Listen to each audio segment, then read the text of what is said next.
राष्ट्रध्वजाला लहरण्याकरिता सन्माननीय आयुक्त महोदया यांना या ठिकाणी घेऊन येतील। त्यांच्या हस्ते आता लवकरच ध्वजारोहण होणार आहे। सन्मानानं त्यांना घेऊन यावे।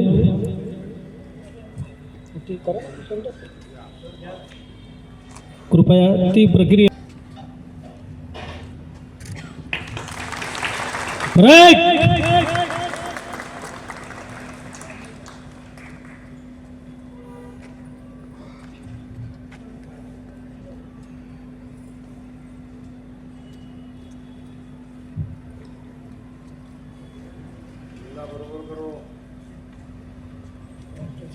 एक साथ राष्ट्रगीत के साथ राष्ट्रध्वज को सलामी देंगे। सलामी दो। जय हिंद।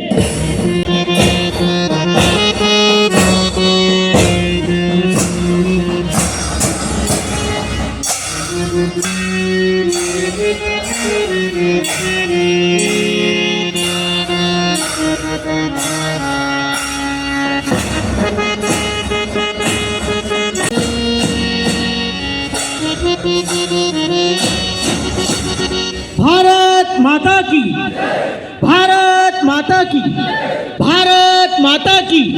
प्रजासत्ताक दिन, प्रजासत्ताक दिन, प्रजासत्ताक दिन।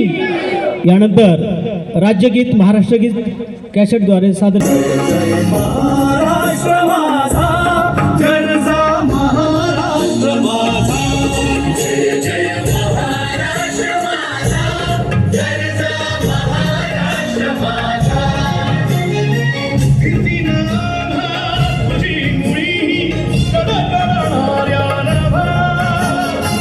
अस्मानाच्या सुलतानीला सभापती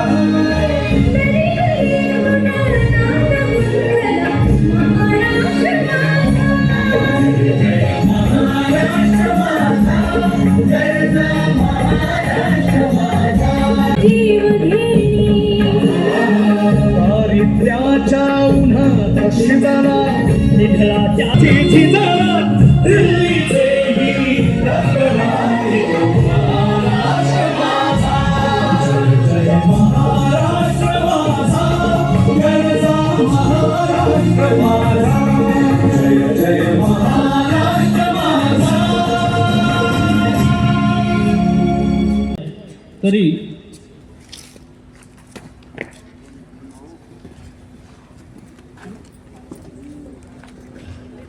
सन्माननीय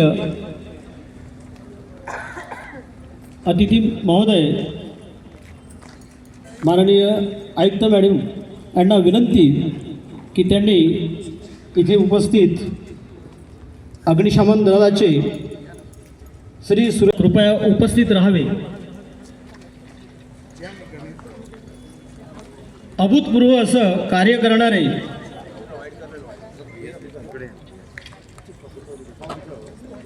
पालवेजी यांचा सत्कार समारंभ कार्यक्रम या ठिकाणी पार पडत आहे। अग्निशमन दलाचे फायरमन पदावर आरूढ असलेले सुरेश किसनराव पालवे जिल्हा शोध व बचाव पथकात 2025ला चिखलदरा या ठिकाणी अपघातामध्ये रेस्क्यू ऑपरेशन त्यांनी केलेलं आहे। चांदूर बाजार परिसरात काही लोकांचा पुराणमध्ये जीवसुद्धा त्यांनी वाचविला आहे। अशीच पुनरावृत्ती त्यांनी धामणगावला सुद्धा केलेली आहे। आपल्या देशाचं हे अनमोल रत्न याचा सन्मान व्हावा या हेतूने आज या ठिकाणी सन्माननीय आयुक्त मॅडम आणि समस्त सहाय्यक आयुक्त आणि उपायुक्त यांच्या हस्ते त्यामध्ये डॉक्टर शिवाजी देशमुख सदस्य जैवविविधता व्यवस्थापन समिती मनपा तथा प्राध्यापक विदर्भ विज्ञान महाविद्यालय अमरावती हे ज्युरी मेंबर होते। यांचं स्वागत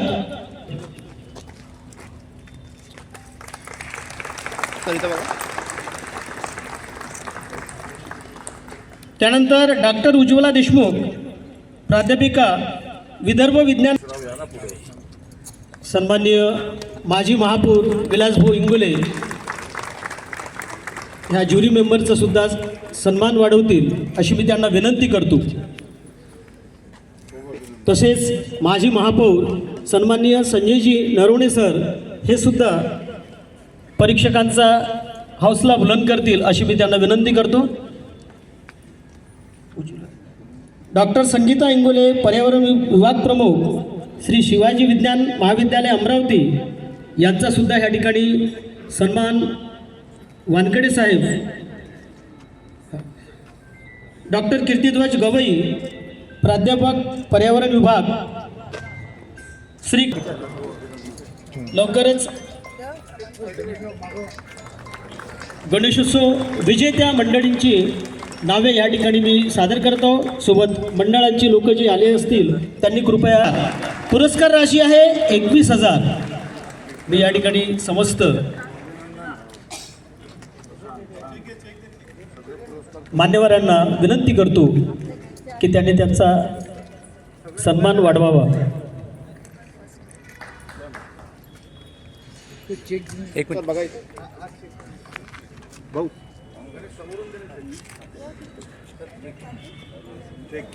माजी महापौर विलासभाऊ इंगोले तसेच संजीवभाऊ नरवणे या ठिकाणी उपस्थित आहेत। मिलिंदजी बांबल सुद्धा या ठिकाणी उपस्थित झालेले आहेत। माजी सभापती सन्माननीय संजूभाऊ शिरवाते सुद्धा या ठिकाणी उपस्थित झालेले आहेत। आज सन्मान करावा।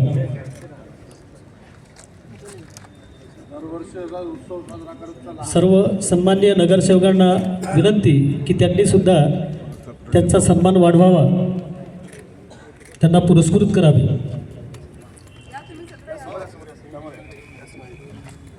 सर्व दिसले पाहिजे।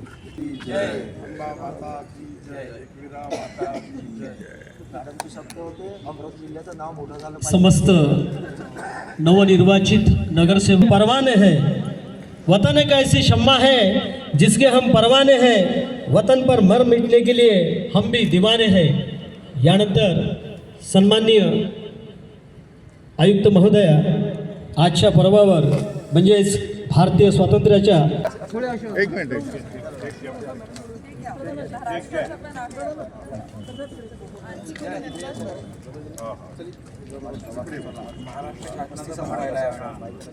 घेऊन समस्त सन्माननीय मंडळींचं या ठिकाणी टाळ्यांनी एकदा जोरदार स्वागत करूया।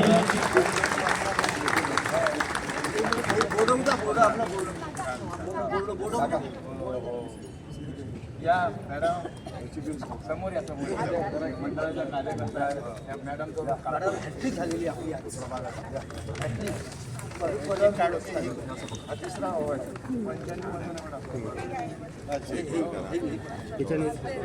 अरे ते तोंड शाळेने दिसत खाली करा, खाली करा, खाली करा, खाली करा, खाली बस बस ठीक आहे, ठीक आहे। एका साईडनं पकडून घ्या,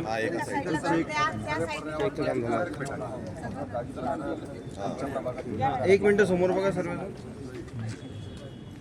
आदर्श दिला, आपल्या कार्याचा विकासाचा नवा आदर्श दिला। धन्यवाद मॅडम।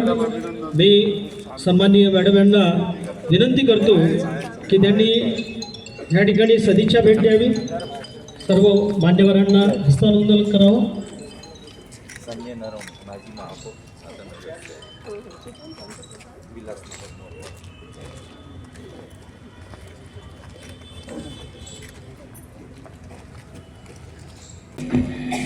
सन्माननीय अमरावती महानगरपालिकाचे नवचयनित नगरसेवक, इथे उपस्थित अमरावती महानगरपालिकाचे अधिकारी व कर्मचारी आणि माझ्या प्रिय अमरावतीकर नागरिकांनो, आज आपले भारतच्या 70वा प्रजासत्ताक दिन आहे आणि त्याप्रमाणे मी सर्वांना सर्वप्रथम खूप खूप शुभेच्छा देते।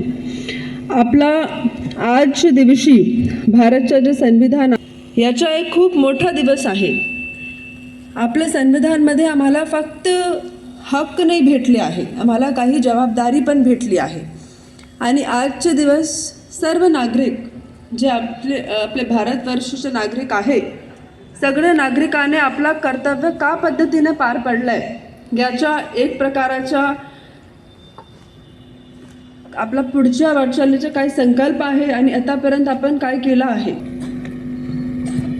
आपल्या देशाच्या सध्या जे ग्रोथ ट्रॅजेक्टरी आहे, जे ग्रोथ पॅथ आहे, हे खूप विश्वात सर्वात हाय पॅथवर दिसते. आणि आपल्या देशामध्ये महाराष्ट्र राज्य विशेषतः याचं जे ग्रोथ पाथ आहे ते पूर्ण देशप्रमाणे सर्वात हाय ट्रॅजेक्टरी पाथवर दिसते. म्हणून महाराष्ट्र राज्याचे विभागीय हेडक्वार्टरची जे ही राजधानी बोलू शकते अमरावती, विदर्भाची सांस्कृतिक राजधानी अमरावती, असं जे शहर आहे याची पण ग्रोथ ट्रॅजेक्टरी आणि ग्रोथ पाथ त्याच पद्धतीने होणे पाहिजे, असा एक संकल्प अमरावती महानगरपालिकाचा आहे. कारण आमचा देश काय आहे, आमच्या देशचे सगळे गाव आणि शहर हे मिळून आमचा देश असे झाला. आणि आमच्या देशचा विकास तेव्हाच होणार आहे जेव्हा सगळे गाव, छोटे छोटे गाव असो, शहर असो, सगळे नागरिकांचा समावेश असो आणि जर यांचा प्रॉपर विकास झाला तेव्हा आमच्या देशाचा विकास होणे आहे. मागील वर्ष जे आहे ते अमरावती शहरासाठी एक निर्णायक कृती आणि प्रत्यक्ष बदलाचे वर्ष ठरले आहे. कारण मागचे वर्ष आपण अमृत अंबानगरी, स्वच्छ, सुंदर आणि स्मार्ट असा एक स्लोगन तयार करून त्या अंतर्गत भरपूर उपक्रम आपण घेतले आहे. ही जे सर्वसमावेशक विकास मोहीम आपण सुरू केली, अमृत अंबानगरी, स्वच्छ, सुंदर आणि स्मार्ट, यामध्ये आपण काय काय केलं मी आपल्याला सांगून इच्छिते. सर्वप्रथम स्वच्छ अमरावती. सर्वांना माहिती आहे अमरावती शहरमध्ये स्वच्छताचा विषय सर्वात जास्त मोठा आहे, प्रत्येक नागरिकासाठी मोठा आहे. त्यामुळे आपण स्वच्छतेच्या दृष्टीने भरपूर यामध्ये प्रयास केले आहे.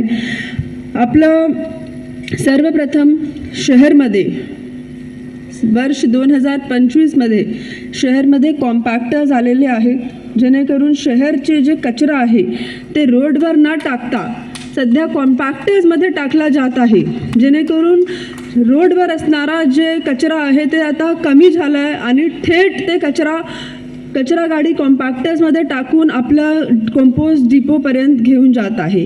हे पूर्ण जे आपण केलं आहे यामध्ये शहरचे भरपूर असे जे ठिकाण ज्याला आपण गार्बेज व्हल्नरेबल पॉईंट बोलू शकते, हे सगळे पॉईंट कमी करण्यात आलेले आहे. आणि ही जी आपली प्रोसेस आहे गार्बेज व्हल्नरेबल पॉईंट, कंटेनर असलेले ठिकाण, हे सगळी आपली प्रक्रिया सुरू आहे. आणि मला असा पूर्ण विश्वास आहे की पुढच्या वर्ष म्हणजे या वर्ष आपला स्वच्छता जी मोहीम आहे ते आणखी आपण यावर जोर करून ही जे एक विषय आहे याचा काही तर आपण तोडगा काढू. त्याचसोबत आपण एक शहरामध्ये पहिल्यांदा RRR रियूज, रिड्यूस, रिसायकल असा केंद्र आपण सुरू केला मनपाची अंबिकानगर शाळा येथे. ही जे केंद्र आहे यामध्ये ज्या लोकांकडे एक्सेस आहे, जास्त आहे, ज्यांना समजत नाही काय करू आहे या सगळ्या गोष्टीच्या साहित्याच्या, आपल्या घरीमध्ये जे साहित्य आहे ते या सेंटरमध्ये देऊ शकते. आणि या सेंटरमधून जे शहराचे गरजू लोक आहे यांच्यापर्यंत ते सामान आपण पोहोचते. जसे आपण सगळं जे साहित्य द्यायचे आहे तर आपण यासाठी सेंटर सुरू केलं.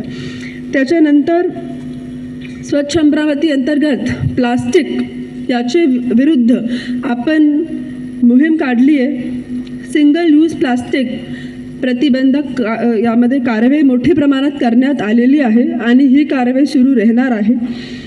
या पद्धतीने स्वच्छतावर विशेष भार आहे. हॉटेल्स आणि जे हॉस्पिटल्स आहे यांच्यासोबत स्पेशल मोहीम सुरू करण्यात आलेली आहे, जेणेकरून शहरचे सगळे घटक आपले स्वच्छताचे मोहीममध्ये समावेश होऊ शकते. त्याच्यानंतर सुंदर अमरावती अंतर्गत सर्वप्रथम आपले शहराचे काही ब्युटिफिकेशन करण्यात आले आहे. शहरचे मुख्य ठिकाणला ब्युटिफिकेशन करण्यात आले आहे आणि पुढच्या वर्ष असं नियोजन आहे की जे आपला शहरचे एक्झिस्टिंग काही पॉईंट्स आहे सौंदर्यीकरण केलेले त्याची दुरुस्ती करणे, त्याला परत पुनर्जीवित करणे. त्याच्यानंतर आपण शहरमध्ये सगळं व्यवस्था करायला हॉकर झोन निर्मित करण्याची आपली प्रक्रिया सुरू आहे आणि ते लगेच होऊन जाईल, जेणेकरून शहरमध्ये कोणत्या झोनमध्ये हॉकिंग अलाउड आहे हे होणार आहे. शहरमध्ये काही रेड झोन निश्चित होणार आहे जिथे हॉकिंग अलाउड नाही होणार आहे वाहतूक कोंडीची दृष्टीने. असे करून शहरची रेग्युलरायझेशन करण्यात येणार आहे. त्यासोबत पर्यावरणपूर्वक गणेशोत्सवमध्ये 700 से अधिक नागरिकांनी सहभाग घेऊन मातीचे गणपतीची मूर्ती तयार केली आणि त्याचबरोबर आपण जेवढे आपले विसर्जन झाले होते, गणेशोत्सव असो किंवा दुर्गा उत्सव असो, ही सगळे विसर्जन कोणतेही नॅचरल सोर्स ऑफ वॉटरमध्ये करण्यात आलं नाही आणि कृत्रिम तलावामध्ये प्रॉपर याचा विसर्जन करण्यात आलेलं आहे. माझी वसुंधरा अभियान अंतर्गत आपण अमरावती शहर, मला वाटते महाराष्ट्राचा पहिला असं शहर ठरला ज्याने एक सिटी बर्डची निवड केली आहे. अमरावतीकरांनी वोट केलं होता थेट आणि आपल्या सिटीच्या तांबट म्हणून बर्डची निवड झाली आहे. त्याचबरोबर आपण एकच ठिकाणला 30,000 ट्रीज प्लांट करून 30,000 ट्रीज प्लांट करून एकच ठिकाणला अर्बन फॉरेस्ट तयार केला आहे राहटगाव येथे आणि एकूण शहरमध्ये मागच्या वर्ष 50,000 जास्त आपण ट्रीज प्लांट केले आहे. त्याचबरोबर आपला जे प्लान असते, रोड्सचा प्लान असते, यामध्ये पण एक आपण प्रोव्हिजन टाकली आहे की रोड तयार करताना त्याच्या आजूबाजूला वृक्षरोपण त्याच रोडचे एस्टिमेटचा भाग असणे आवश्यक आहे. अशी आपली धोरण सुरू आहे. आणि शेवट स्मार्ट अमरावती अंतर्गत माननीय मुख्यमंत्री साहेबांचे 150 days program, CM 150 day program ई गव्हर्नन्ससाठी हे पूर्ण राज्यभरात सुरू करण्यात आला होता. या उपक्रम अंतर्गत आपण अमरावती महानगरपालिकेमध्ये भरपूर कार्यक्रम घेतले आहे. सर्वप्रथम आपण आपले नागरिकांसाठी व्हॉट्सअप चॅटबॉट सुरू केलं आहे. या व्हॉट्सअप चॅटबॉटवर जाऊन सगळी समस्याच्या आपला काय पुढे करायच्या पूर्ण माहिती मिळत आहे. त्यासोबत आपण बहुत से ऐसे प्रोसेसेस जे ऑफलाईन होते, कागदपत्रे असलेले होते, ते ऑनलाईन करण्यात आले आहे. कामगार प्रमाणपत्र भेटण्याकरिता भरपूर लोकांना त्रास होता आणि भरपूर डॉक्युमेंटेशन होती. ही पूर्ण प्रक्रिया आपण ऑनलाईन केली आहे. कामगार पोर्टल तयार केला आहे. काही डिपार्टमेंटमध्ये सर्टिफिकेटची डुप्लिकेशन ही एक विषय होता, त्यामुळे आपण ब्लॉकचेन पद्धती तिथे लावली आहे आणि ही फायर NOC आणि आपले मार्केट विभागचे सर्टिफिकेटमध्ये आता ब्लॉकचेनची पद्धती आहे. म्हणून तुम्ही स्कॅन केला तर तुम्ही चेक करू शकता तुमचा सर्टिफिकेट खरंच आहे, व्हॅलिड आहे. त्याच्यानंतर एक आणखी मी आपलं सांगून इच्छित आहे की आपण महानगरपालिका अमरावती पूर्ण राज्यभरात पहिली अशी महानगरपालिका ठरली आहे ज्याने कूल रूफ बायलॉज, थंडी छत उपनियम सुरू केले आहे. आपल्या शहरमध्ये विदर्भ मध्ये आपलं शहर आहे, इथे उन्हाळ्यात भरपूर जास्त टेम्परेचर वाढ होते आणि आपली अशी पॉलिसी आपण यामध्ये केली आहे की ज्या नवीन बांधकामची छतचे वर पांढरा पेंट किंवा सिमिलर टेक्नॉलॉजी ज्यातून टेम्परेचर कमी असते, ही आपण मॅन्डेटरी केला आहे नवीन बांधकाममध्ये. आणि जुन्या बांधकाममध्ये जर आपण असं काही घेतला, आपण आपली स्वतः जुन्या बांधकाममध्ये कूल रूफ पद्धती आपण आपले राबवली, तर त्याच्यासाठी एक नागरिक पोर्टल सुरू केलं आहे जिथे आपण आपला अर्ज भरू शकता आणि जर आपली कूल रूफ अशी भेटली तर आपला इन्सेंटिव्ह म्हणून कर सवलत भेटणार आहे 3 वर्षाकरिता. याने असा आपला एक संकल्प आहे की शहरमध्ये जेव्हा टेम्परेचर वाढ होते तेव्हा नागरिकाचा काय रोल आहे. नागरिकाने स्वतः आपल्या घरीला थंडी छत द्यायची आहे जेणेकरून तुमची एनर्जी जी आहे ते सेव्ह होणार आहे आणि टेम्परेचर कमी राहणार आहे आणि ज्याला आपण म्हणते अर्बन हीट आयलंड इफेक्ट ते कमी होणार आहे. यासोबत आपण इथे Guardians of governance master class घेतली होती शहराच्या मुलाकरिता. UPSC MPSC मास्टर क्लास घेतली होती. शहरमध्ये हॅपी स्ट्रीट्स उपक्रम सुरू करण्यात आला ज्यामध्ये भरपूर नागरिकांनी याचा लाभ घेतला आणि आनंद घेतला. आणि क्लीन एअर क्वालिटी सर्वे 2025मध्ये अमरावती महानगरपालिका देशात सर्वप्रथम क्रमांक आम्हाला प्राप्त झालं आहे आणि यावर्षी पण हे पोझिशन कायम ठेवण्याकरिता आम्ही काम करणार आहोत. हे जे मी आपलं यश सांगितलं आहे हे केवळ प्रशासनाचं नाही परंतु प्रत्येक जागरूक नागरिकांचा सामूहिक यश आहे. आणि या प्रवासात आपले स्वच्छता कर्मचारी, महानगरपालिकाचे अधिकारी, अभियंते, स्वयंसेवी संस्था, शैक्षणिक संस्था आणि सर्व अमरावतीकर नागरिक यांच्या सहकार्यामुळेच हे शक्य झालेलं आहे आणि असं सहकार्य यावर्षी पण भेटणार आहे असा मला विश्वास आहे. तर भारताचे प्रजासत्ताक दिवशी हीच संकल्पना आहे की अमरावतीला आपण आता यावेळी आपल्याकडे आम्ही फक्त प्रशासन नाही, आपल्याकडे नगरसेवक आहे, तर सगळे मिळून पुढे जाऊ आणि आपली अमरावती अंबानगरीला प्रत्येक पॅरामीटरवर पुढे घेऊन जाऊ, जेणेकरून अमरावती महाराष्ट्राची सुरुवातीपासून मोठं शहर ठरले आहे आणि त्याच पोझिशन कायम करू आणि प्रत्येक इंडिकेटरमध्ये अमरावतीच्या आपण बेटरमेंट करू.